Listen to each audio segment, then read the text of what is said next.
ఆహార పదార్థాలు ఐస్ క్రీంలు కల్తీ చేశారని మనం సాధారణంగా తరచూ పత్రికల్లో చూస్తుంటాం. కానీ మందు బిళ్ళలను సైతం నకిలీవి తయారు చేసి సొమ్ము చేసుకుంటున్నారు కొందరు అక్రమార్కులు.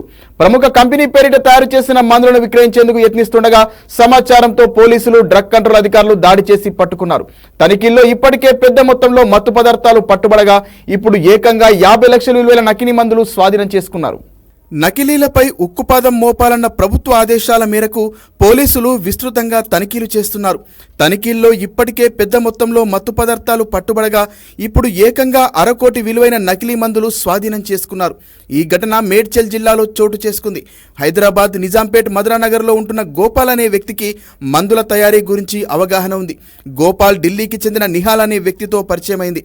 వారిద్దరూ ఒకే రంగంలో పనిచేస్తుండటంతో నకిలీ మందులు తయారు చేయాలని నిర్ణయించారు.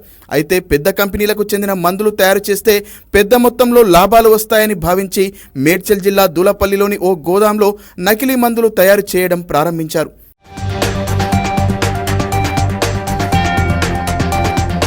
హిమాచల్ ప్రదేశ్, జమ్మూ కాశ్మీర్లో ఉండే అసలు మందుల కంపెనీకి ఏమాత్రం తీసిపోని రీతిలో యంత్రాలు తెప్పించి నకిలీ మందులు తయారు చేస్తున్నారు. ఇందుకు గోపాల్కి రామకృష్ణ అనే వ్యక్తి సహాయం చేశాడు. దూలపల్లిలో తయారు చేసిన మందులను నిహాల్ దేశవ్యాప్తంగా సరఫరా చేస్తున్నాడు.